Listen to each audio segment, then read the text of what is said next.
Hi guys, welcome back to Rooted and Real with Kemi.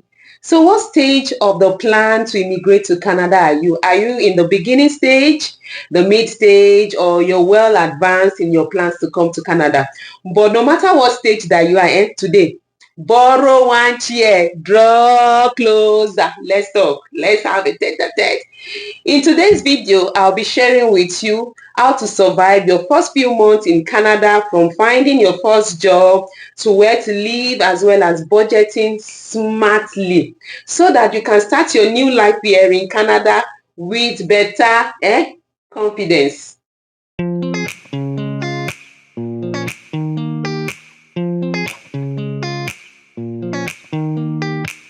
So the first big decision is the type of job you want. Do you want to move straight to your professional career, or you want to take up survival jobs, or is it even business you want to look at? The reality of the whole thing is that some people that decide to do business are thriving in it without never even doing the 9 to 5 jobs. While a lot of us, the reality is that to get professional jobs, it takes a longer time than it is getting survival jobs. But one good thing with getting survival jobs is that it helps you build income, and at the same time you're building experience, Canadian experience, and also building your references as well as networking. One thing that employers for professional jobs always ask for is Canadian reference, Canadian work or job experience, that they shouldn't ask you directly. But the reality is that subtly they put it up to you, because they can't face you directly and say, because it's against the law to do that. So you might want to look at, what do I do? So where do you start searching for those jobs? So you can look at Indeed.ca. You can also look at job banks. You could look at LinkedIn, because for me, for instance, I've had a lot of recruiters reach out to me directly through my LinkedIn page. So you could also check the companies that you're interested in, check out their website. You could find a lot of job postings that you may not have 100% of the job description or the eligibility that they want. If you meet 60 to 70% and you can prove that you have transferable skills, you go ahead and apply. You might just be lucky. And if it's business that you want to do, go ahead, do your findings. Once you come, study your environment. What sells there? What appeals? What services can I offer? What goods can I sell? And if it's business, go ahead to do it. Another thing that I will say is, please don't ignore these immigrant settlement agencies or immigrant settlement centers, like your welcome center here, your welcome center in that city. So because they help a lot of times to help, they organize workshops for resume building, help you optimize your LinkedIn page, and also help you to prepare for interviews, because they have experience in that. And they also organize job fairs. So the next big thing is choosing where to live. You see, this one, a lot of factors come into play when you decide on where to live. It's a whole lot of things that you need to sit down and consider, a lot of factors. It was confusing, but even the fact that I know that I was coming to stay in Ontario, because Ontario was the one that nominated me. But even choosing where to live in the Ontario was another headache. But I now looked at so many things. Number one was the kind of job I wanted. I'm into pharma, and a lot of the pharma companies are in Toronto and in the GTA. So it's not wise for me to say I'm living in, or I'm living at Windsor, and I'm targeting jobs in the GTA. It doesn't make sense. And so for instance, now IT jobs are strong in Toronto and in Vancouver. Trade jobs are strong in Alberta, as well as oil and gas jobs. And healthcare jobs, those ones that are everywhere. They are spread all over the provinces. So all those things need to be put in place. I'm sure you'll be saying that, yes, IT jobs, I can work remotely. Yes. But the trend right now is showing that a lot of employers are shifting from fully remote jobs to hybrid. That means you spend some days at the office, then some days you work from home. And also now the trend is also showing that from next year or so, for those working with the federal government, they are coming back fully on site now. So the trend is shifting from fully remote to hybrid, from hybrid to fully on site. So you need to consider all those factors when choosing where to live. It doesn't have to be big. Everybody starts small. If it's shared apartment that you can do as a single person, go ahead, do it. If it's basement that you can afford, to God be the glory. Stay there with peace of mind. If it's townhouse, Ọpẹ́ for long, to God be the glory. If it's detached house, fully detached, semi-detached, everybody's financial capacity or capability is different. Don't follow another person. Follow what you know will give you peace of mind. You can survive months without looking up to somebody like this. No. Here, nobody will help you like that. You cannot go and everybody is hustling. So you can't go and meet somebody, let me crash with you. Nobody will really do that because people pay bills here. So you need to consider that. Another factor that you need to consider, hey, that is very important, especially if you have family, are your kids, your family that you're bringing with you. The area that you want to live, is it family or rented? For example, there are some areas like Jane and Finch or Finch and Jane or somewhere in Toronto. That place is rough. You don't want to raise children in those areas. I went to somewhere in Oshawa, I think Oshawa South. Yeah, Oshawa South a while ago, and I saw some people, they were high, they were cooking noodles and they were walking like zombies all over. I won't want to raise my children there. It's rough. I won't want to raise my children there. And those are the things you need to consider, as well as what is the rating of the schools there, because every school there are ratings. What is the crime rate? What is the safety level of that area? So you don't want a place that you can't work at night and all those things. So you need to put all those things into consideration when you are choosing where to live, because that place that you think you are considering that the cost of living is cheaper might be the one that it will be at the end of the day penny wise pound foolish, when you have to pay so much to commute to where you get job. So consider all those things and let there be a balance in all these things. Another thing that I will be wondering, that how do we now get this house? For me, can we get the house before coming to Canada? It is very possible.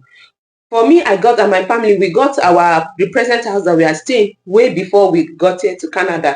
I went on apps such as Realtor.ca, Zillow, as well as Zumper. Yes, Zumper. I checked all those different apps, and I was checking them like from because I already streamlined where I wanted to stay and with my family. So I was now looking for houses in those areas. What was the cost of staying in a basement, 1 bedroom, 2 bedroom, 3 bedroom, staying in a down house? So I looked at all those prices and were able to get down to some list of houses, and from there we're able to eventually get the one that we have now. So look at those factors very well, because it will go a long way in helping you in your survival in the first months in Canada.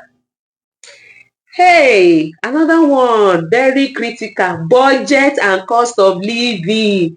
They know they tell people this one. So let me explain it. When it comes to budget, you are coming here. You may not get a job immediately, so you need to plan yourself.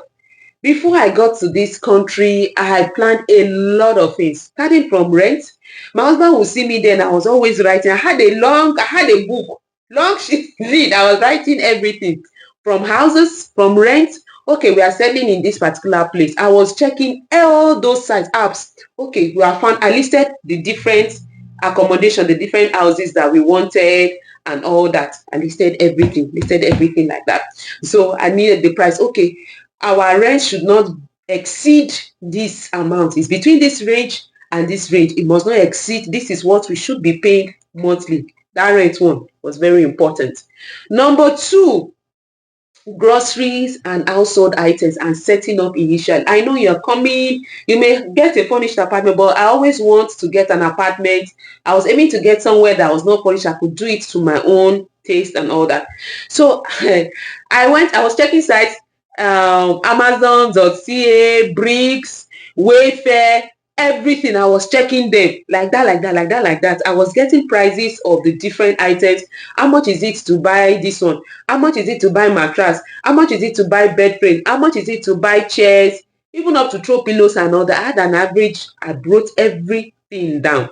So even when I got here, I was also following a lot of times I was checking Canada Costco. I was checked all those things. Cost of TV, freezer, I was checking all those things before I got here. So that helped a lot. So before you come, do your own findings, go to all these places or go to all these sites. Have an idea, okay, what's the cost of living in this particular area? This is how much I need. Number one. Household items. Okay, if I want to go to liquidation stores, you could choose liquidation stores for different items you want, or Facebook Marketplace, or buying directly. So myself, after checking all through this, I decided to buy, for instance, my furniture and some other things from Wayfair. Number one, it was easy, they delivered to the house, and I was looking for when they were slashing prices. So boom, and all those things. So another thing, starting, I know I started with $3. You may say that things are not of good quality, but it's a good place to start from. You are just coming. Even when I came, I wanted to buy a lot of things. I had my very good brother here, broy.com. He said, "Come on, Madam Kevin, calm down, calm down." You know, the money was all going tap, tap, tap, tap, tap. So, but okay, I needed to borrow myself brain after a while, because I saw that I was going outside of my budget and all that. So I started with $3. I got a lot of things, the plates that we use, kitchen utensils, some things from $3, from Dollarama as well. You find good things there. Also Walmart. I bought some things from Walmart. Then Costco too. For if you are buying in bulk, I bought some things from Costco. For example, the TV here now, I got from Costco. My deep freezers, the small one that I started with, and the big one, because I will go around survey prices, was from Costco. Another major thing that you need to plan also is transportation, the cost of commuting. If you're taking transport, you're taking buses, you're taking train and all that, or if you want to buy your car. For me, I have a family, I'm a family of 5, needed to buy a car. So before I came, Trader.ca and one other one, I've forgotten the name, I was always checking. We checked together, look at, okay, what car fits our budget, that the mileage is low. It's not the one, and I was sure, I made up my mind to buy from certified pre-owned dealers, pre-owned certified dealers, or how did they even put it? I didn't go for face, because I wanted a car that would give me peace of mind. I'm new here after hearing different people's stories. So I did that. So I had all those budgets, all those things. So you need to sit down and plan all those budgets. So before you come, you already have an idea how much it will cost you in a month to survive on rent, on food, on transportation, and all those things. For instance, the statistics shows now, for a single person to survive in Canada, you need between 1,800 to 25 monthly. Then for a family of 4, for instance, you need between 3,500 to about 4,500, 4,800 a month to survive, to cover rent and your basics. So you need to sit down, look at what you can afford, and go with it. So that will guide you. It will go a long way to help you to decide, how do I manage my budget? How do I manage my finances? Because that will go a long way to help you thrive here in your first few months in Canada. Before I forget, there's this pro tip I want to tell you. So for you to have an idea of where exactly you want to stay, what the cost of, because I did that a lot. I always compared, okay, cost of living in this city and in that city. I was matching them for this city versus this city versus this city. Rent, groceries. It broke it down like that. So it also helped me to plan, to know, okay, final choice of where to live. It helped me. So you could look at Arrive app. Arrive app. It's very important. And also numbio.com. It helps you to assess cost of living in different cities to help you make your final choice. So the last one is mindset and preparation. You hear that I keep on saying it. I'm talking from real-time experience, not only my own, from a lot of people that I've interacted with. And I'll start by saying it. Proverbs 4:23. I'm a Christian. Proverbs 4:23 says, guard your heart with all diligence. From out of it flows the wellspring of life, flows the issues of life. What determines your mindset, what you will be, starts from your mind. The Bible also says, as a man thinketh in his heart, so is he. So it starts from here, here. If you think, or if you believe in your mind that you will make it here, sincerely you will make it. And there are some people that has been so sadistic, pessimistic, that they don't see anything. No, it will not come. But let it start from here and from here. Your mindset, critical. Who do you trust? I trust in God. I trust in Elroy, the God who sees me. I'm a Christian, I'll say that. So it shapes my mindset, what I believe, my belief system. So it's very important. But at the same time, we need to be realistic as well. When you come, the first few months and all that may not be, it's a new environment. So give it time. Give it time. Am I there? I'm not there. I'm still in a long journey, but I know I will get there. Do you understand? So the small steps you take now, the small steps, the deliberate steps you take now, like preparing, doing your research, and now trusting God, believing in God, and having the right mindset will now become the foundation for your long-term success. So please have that mindset that you will make it, you will thrive in this country. Like me, I will thrive, I will succeed, in this country. So let that be your mantra. Your first months in Canada will shape your entire journey. But with the right preparation, you won't just survive, you will thrive. So I have this question for you. If you are planning to immigrate to Canada or is it to any other country per se, what's your biggest worry? What's your biggest concern as regards surviving the first month in Canada or in that country? Comment below. I really love to hear from you. And if you're watching this channel for the first time and you're wondering what Rooted and Real with Kemi, well, my name is Kemi and I share everything as regards my immigration to Canada, how it started, the whole process, how it is right now, and what are the plans for others, so that people can learn from my own stories and also prepare better. So don't forget to hit that subscribe button, like, and share, particularly to those that you know that are immigrating to Canada or to other countries, so that they can be better prepared and have better soft landing.